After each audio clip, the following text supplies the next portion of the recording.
Hello guys and welcome to my channel Accounting Theory. And today we are going to start chapter 4 journal practical questions. So हम start आज करने वाले हैं हमारा जो chapter 4 है जर्नल, उसके प्रैक्टिकल प्रॉब्लम्स को हम सॉल्व करेंगे। जितने भी प्रैक्टिकल क्वेश्चंस हैं हम सारे प्रैक्टिकल क्वेश्चंस को कवर करेंगे और उसका सॉल्यूशन आपको देंगे।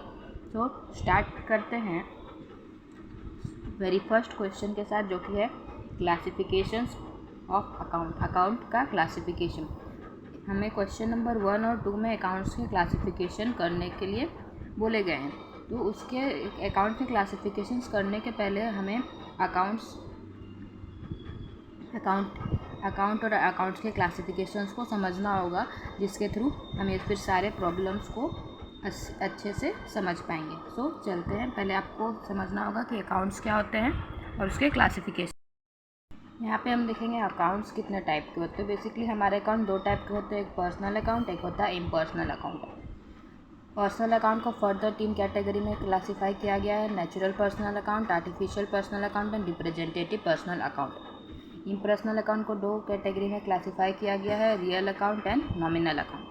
नेचुरल पर्सन अकाउंट से हम क्या समझते हैं? नेचुरल पर्सन, एक नेचुरल पर्सन के अकाउंट को हम नेचुरल पर्सन अकाउंट बोलेंगे, क्योंकि बेसिकली बाय बर्थ जो पैदा हुए, जैसे कि नॉर्मल ह्यूमन बींग्स के अकाउंट को हम नेचुरल पर्सनल अकाउंट बोलेंगे।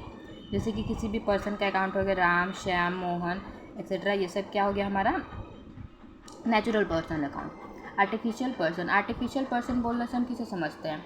आर्टिफिशियल पर्सन बेसिकली जो पर्सन नहीं है उस और वो मैंने उसे पावर मिला है एज अ पर्सन एक्ट करने का। जैसे कि कंपनीज हो गया, किसी भी फाइनेंशियल इंस्टीट्यूशन हो गया, जो बेसिकली एक नेचुरल पर्सन नहीं है, बट वो उसे हम एज ए पर्सन ट्रीट करते हैं, बट वो एक क्या होता है? Artificial person. जैसे भी किसी भी कंपनी का अकाउंट हो गया, रिलायंस, जियो एक्सेट्रा, कोई भी इंस्टीट्यूट हो गया, टाटा, टेस्ला, मतलब जितने भी टाइप के कंपनीज है, कंपनीज के अकाउंट को हम आर्टिफिशियल पर्सनल अकाउंट बोलते हैं। उसके बाद आया हमारा representative personal account. Representative personal account से हम क्या समझते हैं कि ऐसा अकाउंट जिसे हमने ओपन किया है टू रिप्रेजेंट समथिंग। रिप्रेजेंटेटिव से हम क्या समझते हैं? To represent something. किसी भी चीज़ को रिप्रेजेंट करने के लिए हमने जो अकाउंट को ओपन किया है वो रिप्रेजेंटेटिव पर्सनल अकाउंट है। जैसे कि आउटस्टैंडिंग, प्रीपेड, एक्रूड, एडवांस्ड, ये सब वर्ड किसी भी टर्म के आगे लगे रहेंगे तो हमारे लिए क्या है? रिप्रेजेंटेटिव पर्सनल अकाउंट है। ठीक है। उसके बाद आया हमारा impersonal account. Impersonal account basically मैंने बताया जैसे कि आपको 2 टाइप के होते हैं, real account and nominal account. Real account क्या होता है? बेसिकली जितने भी हमारे एसेट्स हैं, मतलब क्या संपत्ति है, उसके अकाउंट को हम रियल अकाउंट बोलते हैं। जितने भी हमारे एसेट्स हैं हम उसके अकाउंट को रियल अकाउंट बोलते हैं। मशीनरी अकाउंट हो गया, बिल्डिंग अकाउंट हो गया, लैंड अकाउंट हो गया, जो भी हमारे एसेट्स है बेसिकली वो हमारा रियल अकाउंट है। उसके बाद आता है हमारा नॉमिनल अकाउंट। नॉमिनल अकाउंट क्या है? जितने भी बेसिकली हमारे एक्सपेंस, लॉस, इनकम, गेन के अकाउंट हैं हम उसे क्या बोलते हैं? Nominal account. Expense, loss, income, gain के रिलेटेड जितने भी अकाउंट हो हमारे लिए क्या है? Nominal account. जैसे कि सैलरी हमारे लिए एक इनकम है, वेजेस, कमीशन एक्सेट्रा, ये सारा क्या हो गया? हमारा नॉमिनल अकाउंट है। बेसिकली आपको समझ में आ गया हो कि अकाउंट्स और अकाउंट्स का क्लासिफिकेशन। एक क्विक रिकैप करते हैं।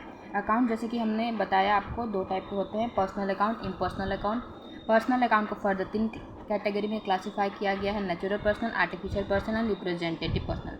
नेचुरल पर्सन अकाउंट वो पर्सन का अकाउंट होता है जो कि नेचुरल पर्सन, ह्यूमन बीइंग, जो कि बाय बर्थ उसका जन्म हुआ है। उसके बाद है आर्टिफिशियल पर्सन। आर्टिफिशियल पर्सन वो पर्सन है बेसिकली जिसने हमने पावर दी है to act as a person, but वो बाय बर्थ नहीं पैदा हुआ है, तो आर्टिफिशियल पर्सन। एग्जांपल देखिएगा, company, institutions, Tata, Reliance etcetera. Representative personal account, जिससे ऐसे अकाउंट जो हमने ओपन किया टू रिप्रेजेंट समथिंग, वो क्या है? Representative personal account. जैसे कि आउटस्टैंडिंग, प्रीपेड, एक्रूड, एडवांस, ये सब क्या है? Representative personal account. Real account जितने भी हमारे एसेट्स है वो सारे क्या है? रियल अकाउंट है। Nominal account expense loss income gain के अकाउंट को हम बोलते हैं नॉमिनल अकाउंट। सो स्टार्ट करते हैं प्रैक्टिकल क्वेश्चन हमारा, question number 1। Question number 1 start करेंगे। State the following ledger accounts. हमें अकाउंट्स के क्लासिफिकेशन को बेसिकली बताना है। यहाँ पे हमारे फर्स्ट, हम आज के वीडियो में फर्स्ट क्वेश्चन नंबर 1 और क्वेश्चन नंबर 2 कवर करने जा रहे हैं। सो स्टार्ट करते हैं। मैंने एक पेपर में इसका सोल्यूशन बना रखा है।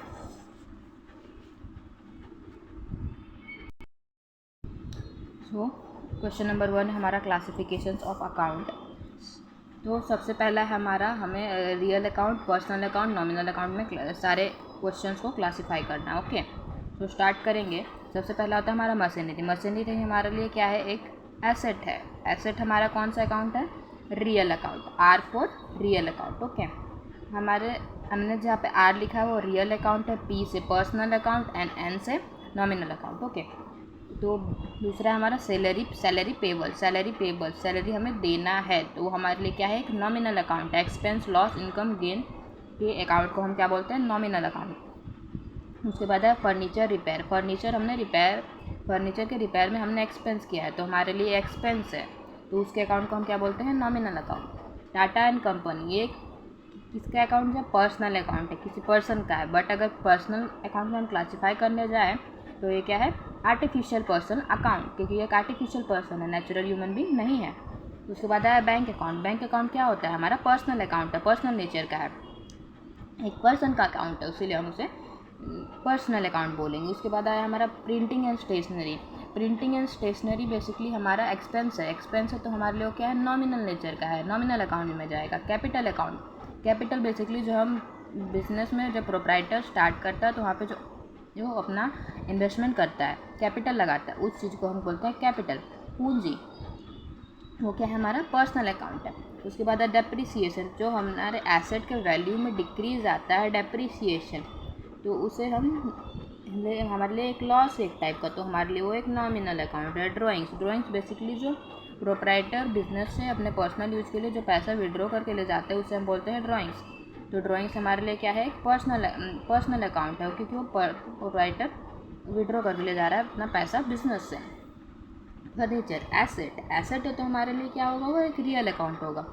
अब आया चैरिटी मतलब जो बेसिकली दान पुण्य वगैरह जो हम अपने विल से करते हैं वो हम उसे बोलते हैं चैरिटी। तो चैरिटी हमारे लिए क्या है? एक नॉमिनल अकाउंट, एक्सपेंस है हमारे लिए।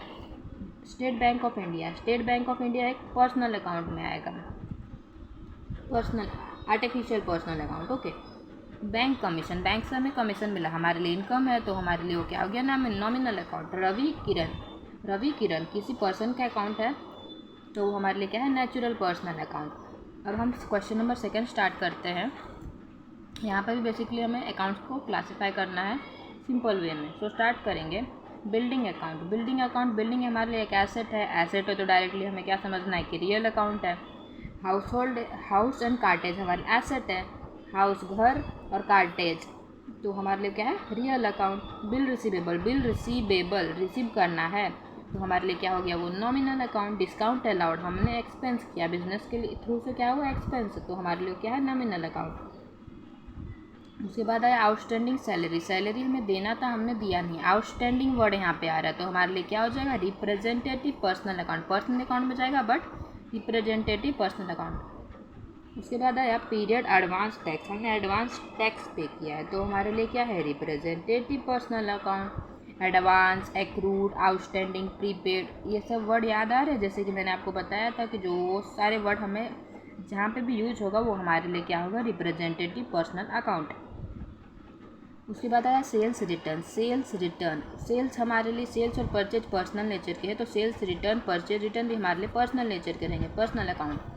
डेप्रिसिएशन अकाउंट, इसके पहले भी हमने बताया था, डेप्रिसिएशन जो हमारे फिक्स्ड एसेट का वैल्यू को डिक्रीज होता है तो उसे हम बोलते हैं डेप्रिसिएशन हमारे लिए क्या है? एक नॉमिनल अकाउंट है। लोन फ्रॉम बैंक से हमने लोन लिया, वो हमारे लिए क्या है? एक पर्सनल अकाउंट है। बैड डेब्ट हमारा लॉस हो गया मतलब क्या? नॉमिनल अकाउंट है। बैंक से ओवरड्राफ्ट, हमारी लायबिलिटी बढ़ रही है, तो क्या है? पर्सनल अकाउंट है। उसके बाद है क्लोजिंग स्टॉक। एसेट मतलब real account. Interest on capital, हमारे पास इनकम आ रही है, तो हमारे लिए क्या है? कैपिटल अगर हमारा पर्सनल नेचर का है, इंटरेस्ट ऑन कैपिटल भी हमारे लिए पर्सनल नेचर का होगा। उसके बाद आया रेंट पेबल। रेंट पेबल हमें देना है, हमारा एक्सपेंस है। एक्सपेंस है तो क्या हो गया, नॉमिनल अकाउंट। सो आज की वीडियो में हमने क्वेश्चन नंबर 1 और 2 को कवर कर लिया है।